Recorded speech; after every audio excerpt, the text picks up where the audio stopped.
जब मैं high school में था तो नेताली नाम की एक लड़की थी जिस पर मेरा क्रश था। वास्तव में स्कूल के लगभग सभी लड़के उसकी खूबसूरती पर मरते थे, लेकिन मैं अपने पूरे हाई स्कूल के वर्षों में उससे एक शब्द भी नहीं बोल सका। फिर कुछ साल बीत गए। मैंने एक रेस्टोरेंट में काम करना शुरू कर दिया। एक दिन वह वहां खाना खाने आई तो मुझे आश्चर्य हुआ। पहले तो उसने मुझे ना जानने का नाटक किया और उसने मुझसे पहली बार बातचीत की। जैसे ही उसने मेरा नाम पुकारा तो मुझे ऐसा लगा जैसे मैं स्वर्ग में हूँ, लेकिन वह किसी दूसरे आदमी के साथ थी। वह मेरा हाई स्कूल का ही लड़का मार्क्स था। वह नेटाली के बहुत करीब लग रहा था और मुझे उससे बहुत जलन हो रही थी। मैंने उसके साथ एक छोटी सी बातचीत की, लेकिन उसकी सुंदरता के कारण मैं एक बेवकूफ की तरह हकलाने लगा। जब मैं काम से घर आया तो शीशे में अपने आप को देखकर चिल्लाया, क्योंकि मैं बहुत निराश था कि मैं उसे नहीं पा सका। हालांकि उसके बाद वह अक्सर रेस्टोरेंट में आने लगी और हम धीरे धीरे करीब आ गए। और फिर एक दिन वह अकेले रेस्टोरेंट में आई तो मैंने उससे पूछा कि मार्क्स कहाँ है, और उसने स्पष्ट रूप से कहा कि हम अब साथ नहीं हैं। फिर उसने मुझसे कुछ कहा जिसकी मैंने उम्मीद नहीं की थी। क्या तुम मेरे घर आना चाहोगे? जब मैंने उसे यह कहते हुए सुना तो मैं इतना हैरान हो गया कि मैंने लगभग अपना खाना उस पर गिरा दिया। मैंने अपॉइंटमेंट ले लिया और उसके साथ तुरंत मैं घर आ गया और अपना चेहरा तकिए में छिपा लिया और खुशी मनाई। कुछ दिनों बाद मैं उसके घर गया।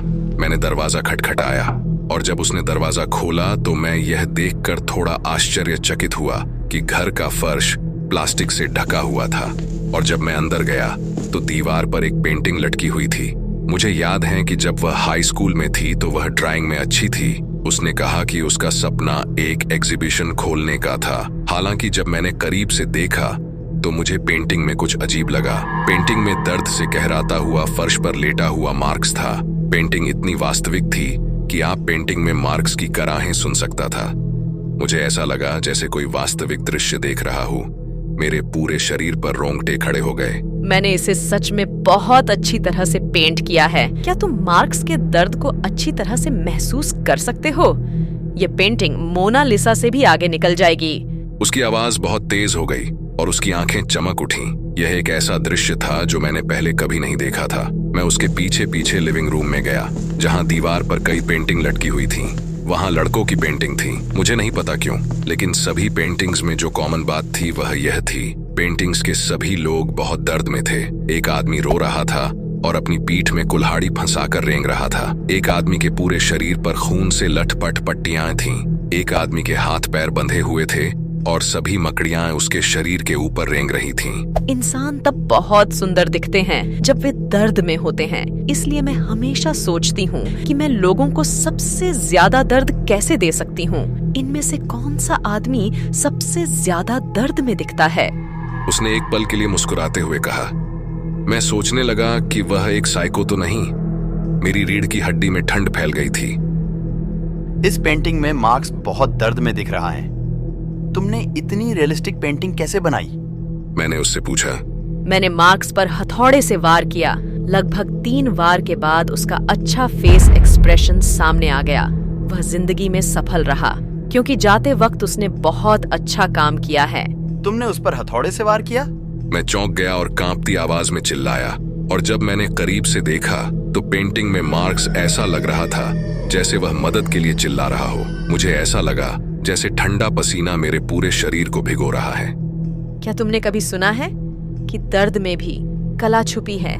उसने मुस्कुराते हुए कहा और फिर रसोई में चली गई और अपने फ्रीजर से कुछ निकाला। यह एक जमी हुई गदा थी। वह इसे लेकर मेरी ओर दौड़ी और इसे मेरी ओर घुमाया। मैंने अच्छे से इसे टाल दिया और पागलों की तरह सामने के दरवाजे की तरफ भागने लगा और उसने पीछा किया और चिल्लाई, अब पेंट करने का समय हो गया है।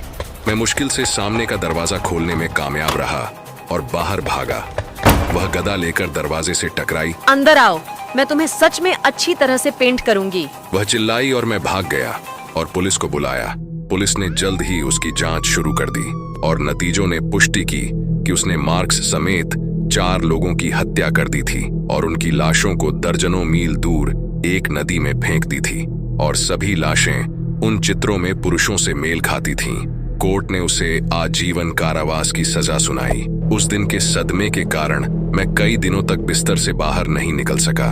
अगर भागने में मुझे थोड़ी देर हो जाती तो क्या होता अगर मैं सामने का दरवाजा नहीं खोल पाता। शायद मैं एक पेंटिंग बनकर उसके घर की दीवार पर रो रहा होता।